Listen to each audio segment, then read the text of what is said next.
ini kita akan membahas topik yang sangat dekat dengan kehidupan remaja, yaitu bullying dan kekerasan seksual.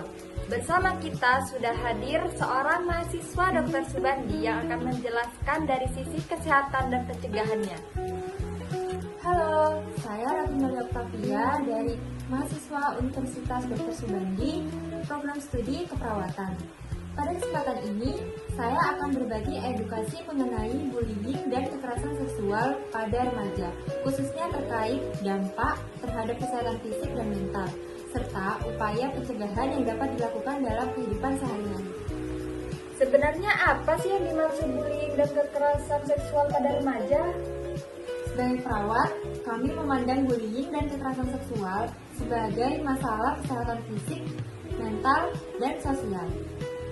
Bullying adalah perilaku menyakiti secara fisik, verbal, sosial, atau melalui media sosial yang dilakukan secara berulang.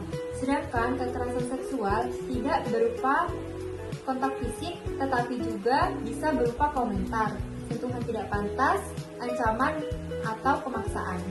Apa dampaknya bagi remaja kalau mengalami bullying atau kekerasan seksual? Dampaknya bisa terlihat maupun tidak terlihat. Secara fisik, yaitu sakit kepala, gangguan tidur, dan kelelahan. Secara mental, cemas, sedih berkepanjangan, menarik diri, bahkan menurunnya prestasi belajar. Jika tidak dicegah, kondisi ini bisa mempengaruhi tumbuh kembang dan kepercayaan diri remaja. Apa yang bisa dilakukan remaja untuk mencegah hal ini? Ada beberapa langkah sederhana yang bisa dilakukan. Yang pertama, mengenali perilaku bullying dan kekerasan seksual. Yang kedua, berani berkata tidak pada perlakuan yang tidak nyaman. Yang ketiga, mencatat dan menceritakan kepada orang dewasa yang terpercaya. Yang keempat, mencari bantuan ke guru, konselor, atau pelayanan kesehatan. Sebagai perawat, kami mendorong remaja untuk menjaga keselamatan diri dan kesehatan mental. Kalau hanya diejek, apakah itu bullying? Kalau takut melapor harus bagaimana? Jika perbuatan itu tidak nyaman dan tidak terjadi berulang, itu termasuk bullying.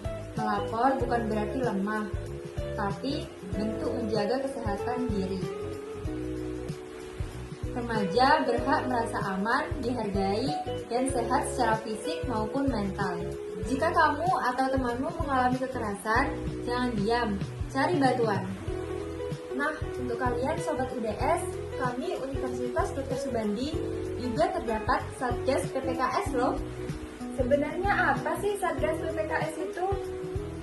Jadi, Satgas PPKS itu adalah Satuan Tugas Pencegahan dan Penanganan Kekerasan Seksual di lingkungan perguruan tinggi. Satgas ini dibentuk untuk mencegah dan menerima laporan, memberikan pendampingan dan memastikan korban mendapatkan perlindungan sesuai dengan kebijakan kampus dan peraturan yang berlaku. Siapa saja yang bisa melapor ke Satgas PPKS Universitas Dr. Subandi? Yang bisa melapor bukan hanya korban. Pelapor bisa berasal dari mahasiswa, dosen, tenaga pendidikan, atau saksi yang mengetahui adanya dugaan kekerasan seksual di lingkungan kampus. Yang penting, laporan dilakukan dengan itikat baik. Lalu bagaimana alur pengaduannya, Kak? Nah, untuk alur pengaduan Satgas PPKS Universitas Dr. Subandi, yang pertama, pelaporan. Menyampaikan laporan melalui media yang disediakan kampus seperti formulir pengaduan, email resmi, atau bisa juga datang langsung ke Satgas PPKS. Yang kedua, penerimaan dan pencatatan laporan. Satgas akan menerima dan mencatat laporan, menjaga kerahasiaan identitas korban dan pelapor. Yang ketiga, klarifikasi awal. Satgas melakukan klarifikasi awal untuk memahami kronologi kejadian tanpa menyalahkan korban. Keempat, pendampingan korban. Korban akan mendapatkan pendampingan, baik secara psikologis, kesehatan, maupun akademik, sesuai kebutuhan. Yang kelima, tindak lanjut internal.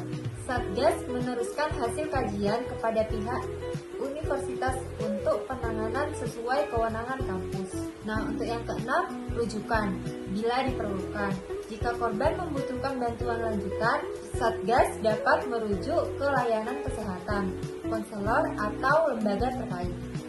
Jika kamu mengalami atau menyaksikan kekerasan seksual, kamu tidak salah dan kamu tidak sendirian. Gunakan jalur resmi Satgas PPKS Universitas Dr. Subandi. Melapor adalah langkah berani untuk menjaga keselamatan dan kesehatan diri. Terima kasih atas penjelasannya, Kak. Semoga talkshow ini membantu kita semua memahami bullying dan kekerasan seksual serta alur pengaduan Satgas PPKS. Berani menciptakan lingkungan kampus yang aman. Terima kasih sudah menonton. Jangan lupa like, share, komen untuk edukasi kesehatan lainnya. Dadah.